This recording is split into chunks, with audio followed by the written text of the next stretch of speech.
Hi guys, another set of balancing changes today. This is part 4, so let's just dive straight into it.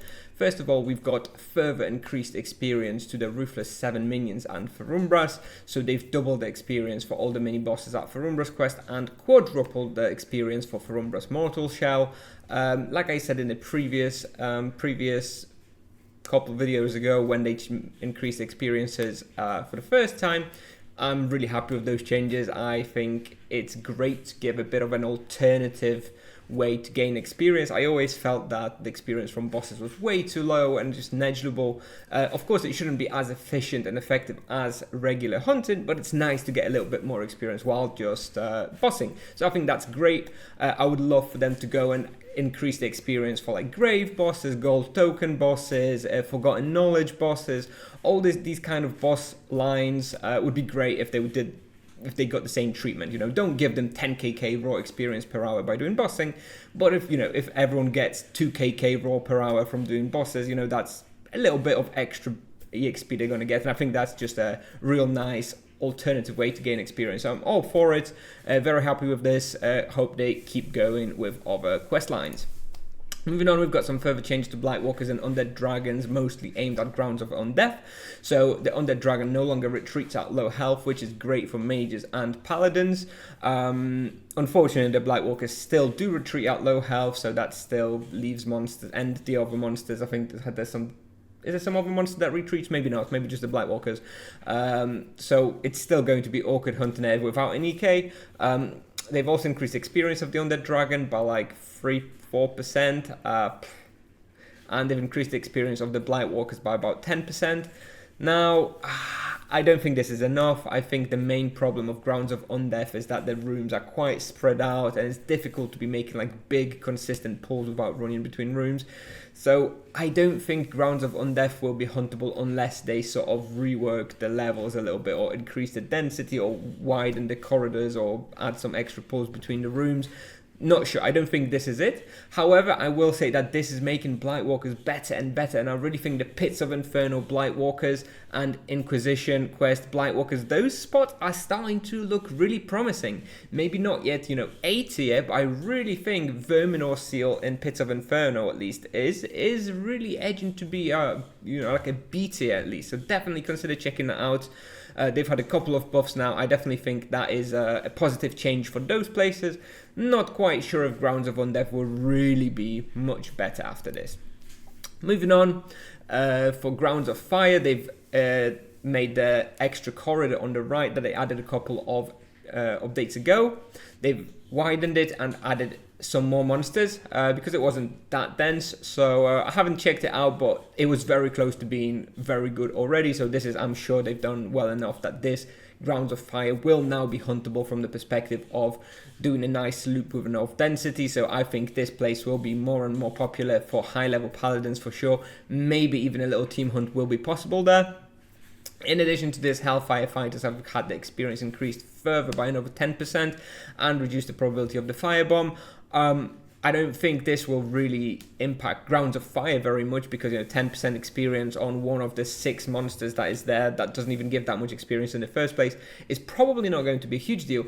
But I'm really starting to think that Hellfire Fighters at Inquisition, maybe for like a level 130 mage with avalanches, starting to look better and better. So again, something I'll probably be checking out.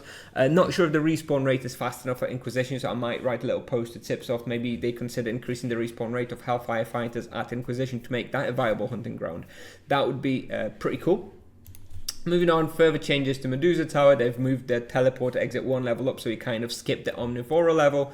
But they've also replaced some of the Omnivoras with Serpent spawns on the lower levels, and they've added some additional Medusas and Serpent spawns on higher levels.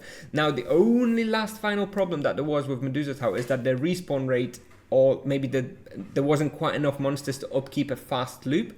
Now with those extra Medusas and Serpent spawns and some replacement Omnivoras into Serpent spawns, I'm really thinking Medusa Tower is going to be really, really good. Probably S tier spawn for the intended level range, which in my opinion is somewhere between 200 to maybe 350. So I really expect this place now to be very, very popular. Really great changes to Medusa Tower.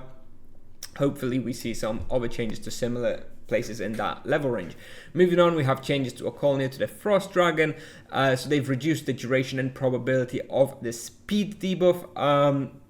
Can't really complain about it, but I will say that I don't think this really changes everything that much. For example, reduced duration, right? The reduced duration doesn't matter. Whenever you get paralyzed, you know, it doesn't matter if it's for 5 seconds or for 2 seconds, you have to get rid of it immediately anyway. So the reduced duration is probably negligible. The probability of speed debuff is obviously good.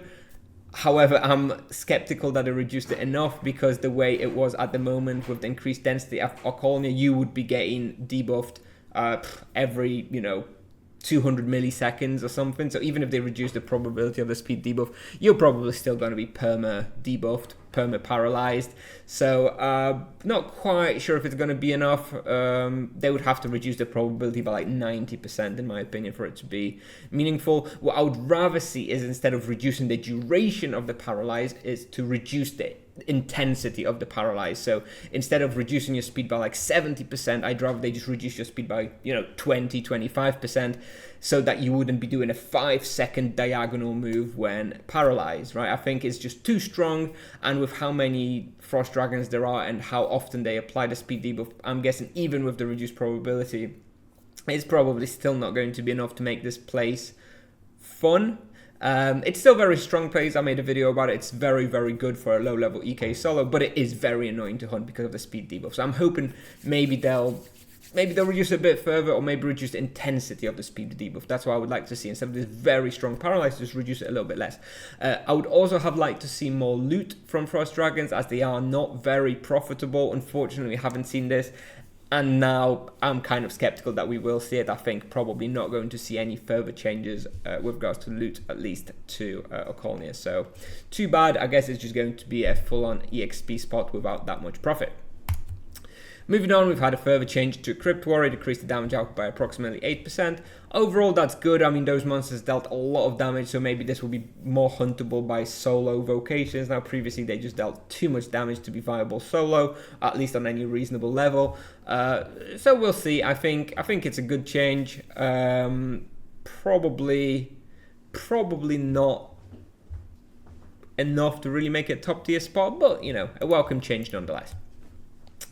Here we've had a couple of changes to Deep Desert, so they've increased the experience of the Skeleton Elite Warrior and Undead Elite Gladiator by, 7% or so? Maybe something like 7-8%. I don't really think this is a very, that's going to make a big difference. This place was mostly hunted for the profit, and experience was very, very poor at the best of times. I think in a duo you could make like 3kk raw, something along those lines. And if you increase that by even 10%, 3.3kk raw, that doesn't matter, right? It's not enough. If this is a profit spot, that extra little bit of experience probably not going to make a difference. I think those monsters are way too strong to be in the 4,000 to 5,000 EXP range. I would expect over 6,000 XP for these monsters for how strong they are.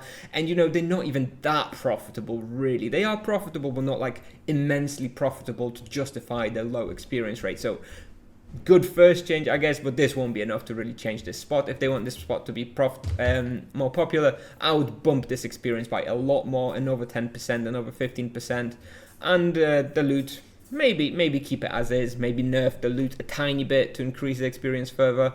Loot only spots aren't that popular in general in Tibia. And anyway, final point we have about the gloom pillars. They've changed the way the dark energy discharges, basically to make it more equally distributed between the 4 vocations with regards to the hit points. So basically they're making gloom pillars a little bit easier overall, which I think is probably a good thing. I know those chains were pretty crazy. We're not going to see as many highlights anymore with people just getting blown up with the chains, which is a shame. But I'm sure it's not a shame for the people who are getting blown up by those chains. So definitely a good improvement to make the spawn a little bit easier. So that's everything we have today. Personally, the change I'm the biggest fan of is probably that change to experience to the bosses. If anything, just because of what it signifies and implies that Tipsoft are looking at the boss experience. So hopefully more of this to come in other bosses, in other other quest lines. Rest here, I mean, this Grounds of Undeath change, not really too impactful. This Grounds of Fire was fine anyway, just a little extra benefit. Pretty good stuff to Medusa Tower. Probably kind of not really too impactful changes to Frost Dragons. Slightly good changes to the Crypt Warrior. Probably nothing too impactful for Deep Desert.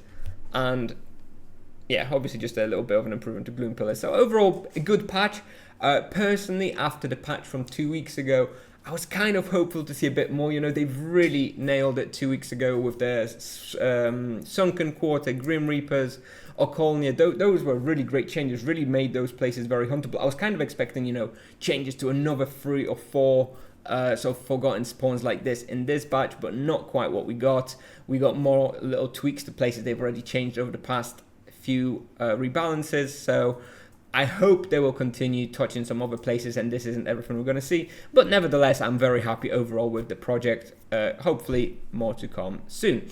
So yeah, that's what I have for you today, guys. Let me know what you think about those changes. Let me know what you hoping to see in the future patches. And yeah, I'll see you in the comments. Thanks for watching and see you in the next one. Bye-bye.